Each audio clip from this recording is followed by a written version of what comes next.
Queridos amigos, soy el Padre Ángel Espinosa Los Monteros y estamos en las vísperas de Cristo Rey.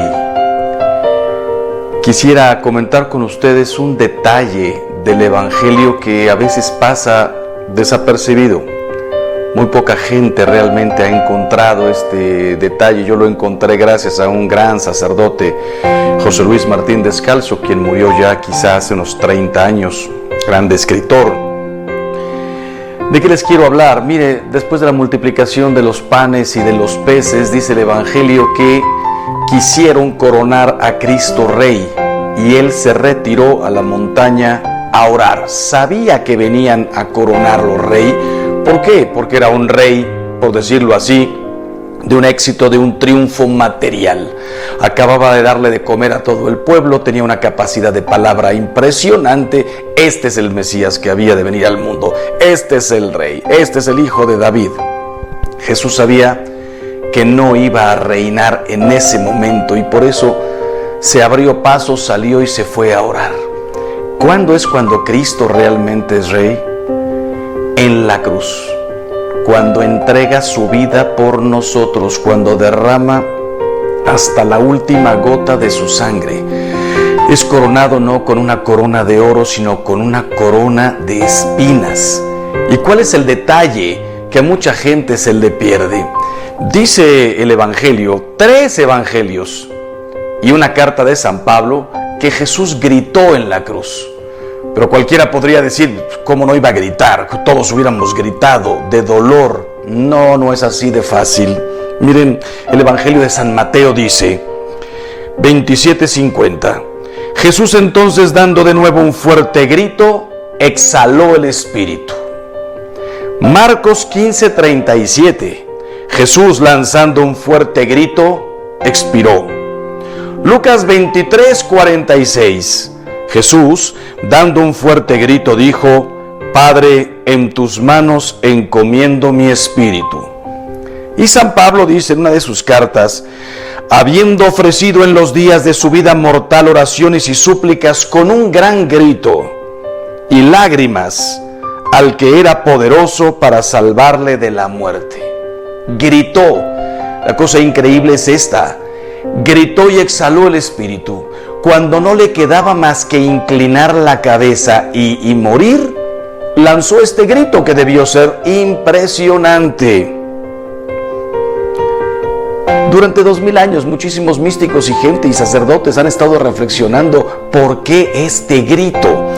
Y ha habido diversos motivos. Hay quien dijo por soledad. Todos los mártires tuvieron a alguien en quien apoyarse, en Cristo. Sentían su presencia, su fortaleza.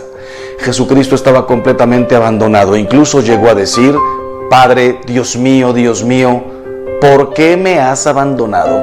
Hecho pecado en la cruz, solo, sin el consuelo de nadie.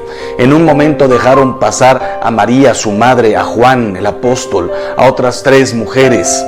Pero su pueblo, los príncipes de su pueblo, sus apóstoles, a quienes les había dedicado todo el tiempo. Uno lo había entregado, otro lo había negado, otros 9 habían corrido. Ahí estaba uno. Los 10 habían corrido, uno había regresado. Gritó por soledad. Otros dicen, gritó por desesperación. Pero no, sería muy extraño que al mismo tiempo gritara y dijera, Padre, en tus manos encomiendo mi espíritu. No fue por desesperación.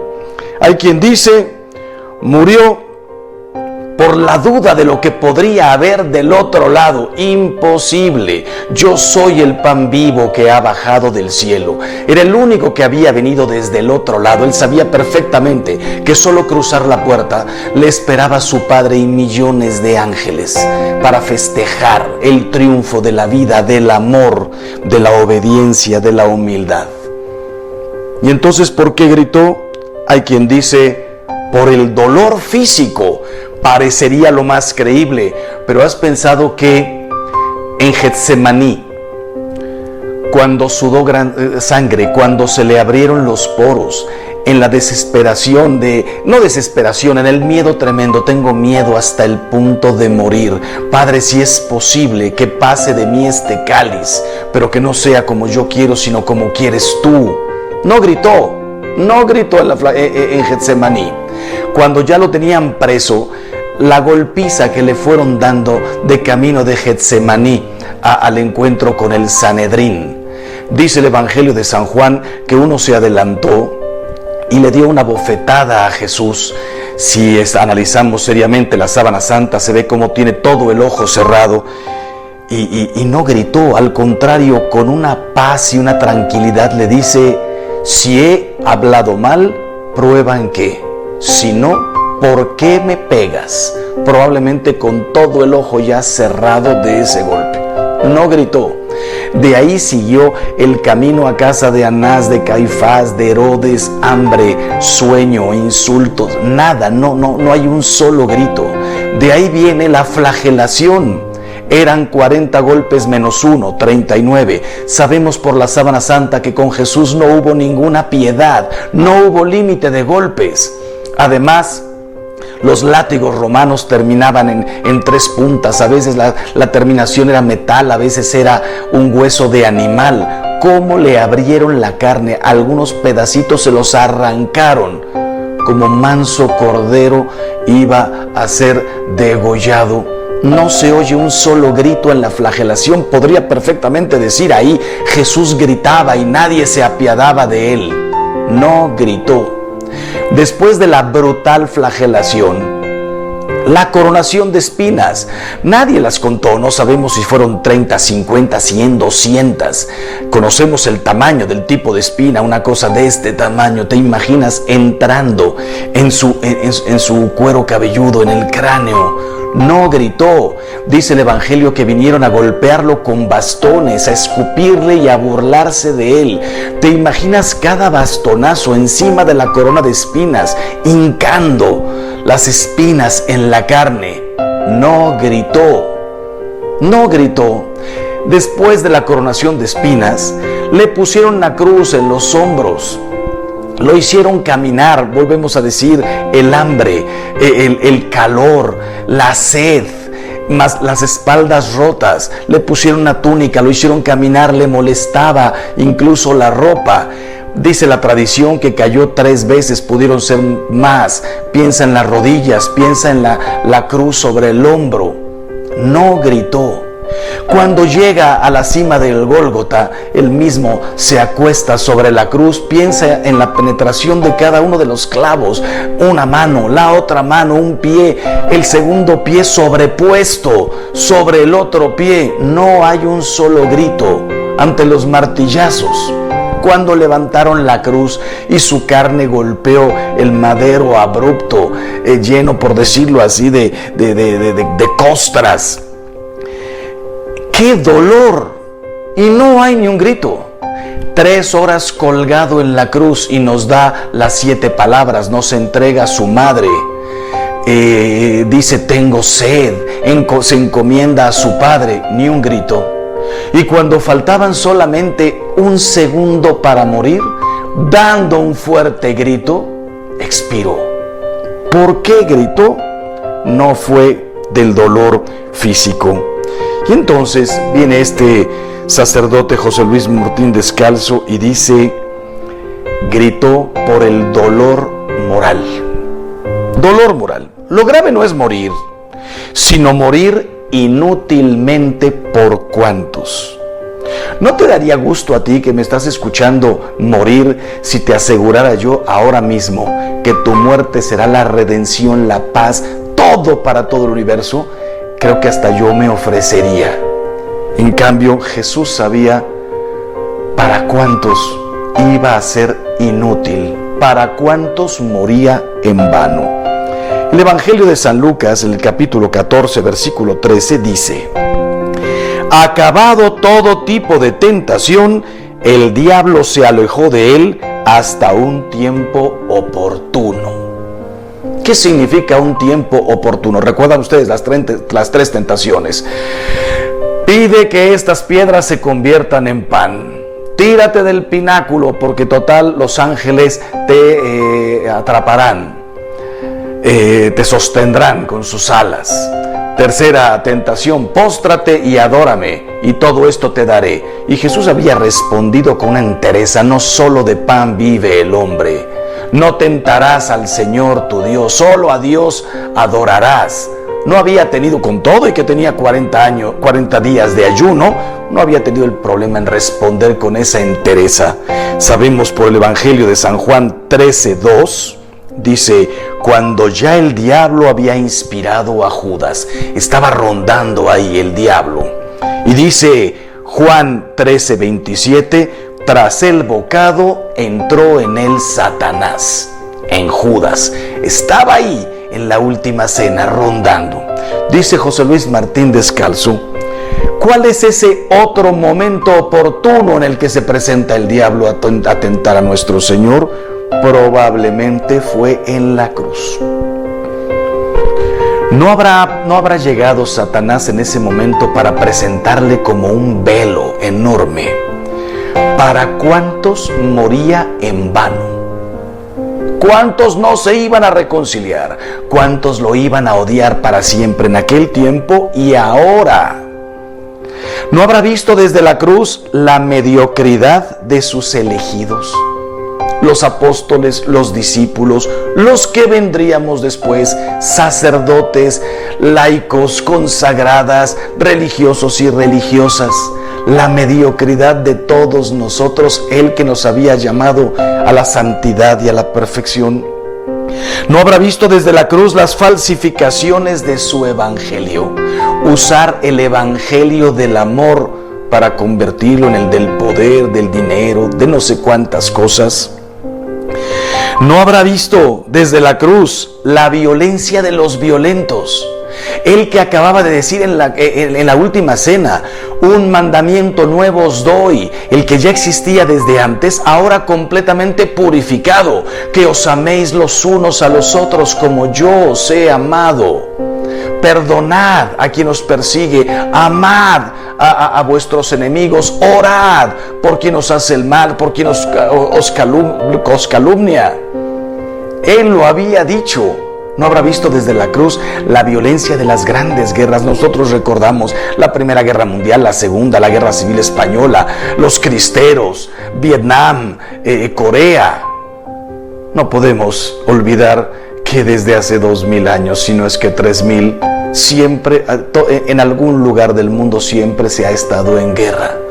En el medioevo, antes las conquistas, los imperios, antes de Cristo, después de Cristo, sometimiento a los demás, pero Él había venido a renovar todo eso. ¿Cuántos de nosotros no entenderíamos cuántas guerras, cuántas muertes? Pero olvídate de la guerra, la violencia familiar, la violencia con la persona a quien le dijiste un día que la ibas a amar para toda la vida, la violencia de los violentos.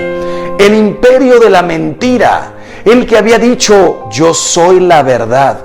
¿No habrá visto desde la cruz cuántas mentiras, las grandes mentiras de los comunismos, populismos, embaucando a miles de millones de personas? El sufrimiento de todas estas personas, las mentiras de las ideologías. Yo soy dueña de mi cuerpo, yo hago con mi vida lo que me da la gana, tengo derecho a pedir mi propia muerte, la eutanasia.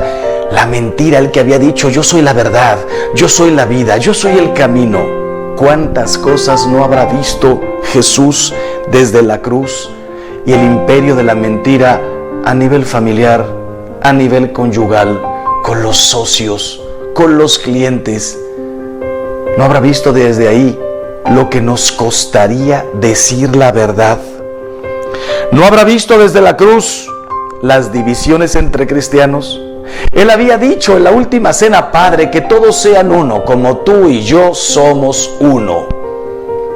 La Iglesia Católica, la Iglesia Ortodoxa, la Iglesia Luterana, calvinistas, anglicanos, los protestantes en general, la cantidad de divisiones, después la mentira, la violencia de tantas sectas que iban a venir, todas en nombre de Cristo, o la mayoría. El que había dicho: Padre, que todos sean uno, como tú y yo somos uno. ¿No habrá visto desde ahí las risas de los listos de este mundo, los que se han ido del mundo sin pagar lo que hicieron, los que se burlaron de los demás, los embaucadores, los reyes de la mentira, los que nos engañaron, los que nos despojaron, las risas de los listos, porque se les dio más y nunca comprendieron que eran simplemente administradores de todos sus talentos, los que aprovecharon sus talentos para burlarse, reírse y aprovecharse de los demás. La carne vendida en los mercados de la noche. El que le había dicho a la Magdalena, vete y no peques más. ¿Quién te condena? Qué impresionante lo que iba a venir durante 2000 años más en estos tiempos. El pisotear la dignidad de las mujeres, de los hombres, la santidad del matrimonio, de la familia, por dinero, por pagarme unos estudios, por comer, a veces por puro placer, por hambre de dinero, por crecer más rápido, pisoteando tu propio corazón, tu dignidad. ¿No habrá visto desde la cruz el llanto de los inocentes oprimidos? No solamente son tantos niños, tantas niñas, sino tanta gente débil, los enfermos, los abortos, miles de millones ya, porque no tienen voz, porque son pequeñitos, ya estaba completamente formado su cuerpo, solo le faltaba crecer. Primero se le ofrecían, se le sacrificaban bebés a las deidades, dioses inexistentes, con hambre y con sed de sangre. Sí, lo podemos entender hace 3000 años, cuando había cero cultura. Hoy se le ofrecen los niños al placer, a mantener la belleza de mi cuerpo, al dinero, a la libertad, al simplemente cumplir mi voluntad y mis caprichos por encima de todo deber y de todo respeto. ¿No habrá visto Jesús desde la cruz, dice el sacerdote, las falsas palabras de los redentores del pueblo? Las falsas palabras de los redentores del pueblo. Cuántas soluciones llenas de mentira, cuántas expectativas que nos iban a llevar a nada, a la pobreza, a la miseria. Piensen en el comunismo, piensen en algunos países que no han podido salir de ahí. No habrá escuchado, no habrá visto desde la cruz el odio circulando en los corazones como un sapo negro. El que había dicho, amaos, cuánta gente iba a odiar. No puedo perdonar a mi cuñado, jamás volveré a hablar con mi concuña, tengo cero relación con mis suegros, no puedo ver a mi exmarido, a mi exmujer. A mí como sacerdote me ha tocado escuchar, odio a mi padre. ¿Se puede odiar a un padre? Honrarás a tu padre y a tu madre. Es que usted no sabe lo que me hizo. ¿No habrá visto desde la cruz el hambre de dinero resbalando por debajo de las puertas de todas las almas? El Hijo del Hombre no tiene una piedra donde reclinar la cabeza. Dormía en el campo, se hospedaba en la casa de Lázaro, Marta y María. Se quedaba en la casa de la suegra de Pedro, en la casa de Pedro. Dormía donde se podía, se quedaba dormido en la montaña, en una barca. ¿No habrá visto desde ahí el hambre de dinero, de poder, de satisfacción, de caprichos? ¿No habrá visto desde la cruz el infierno de los que cerraban sus vidas a las llamadas de su amor?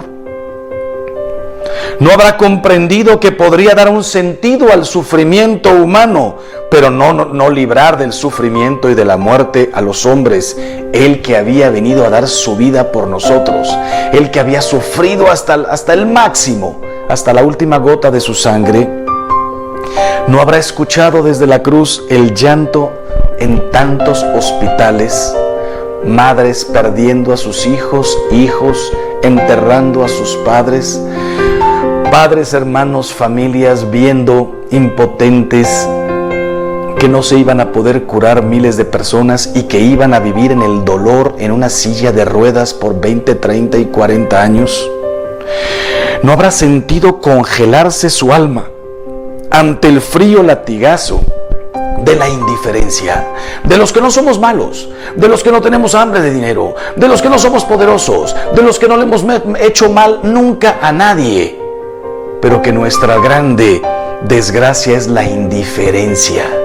El que había venido a preocuparse por el leproso, por el ciego, por el paralítico, por la viuda, por el muerto, por todos se había preocupado. Le hacían filas de personas para que las curara.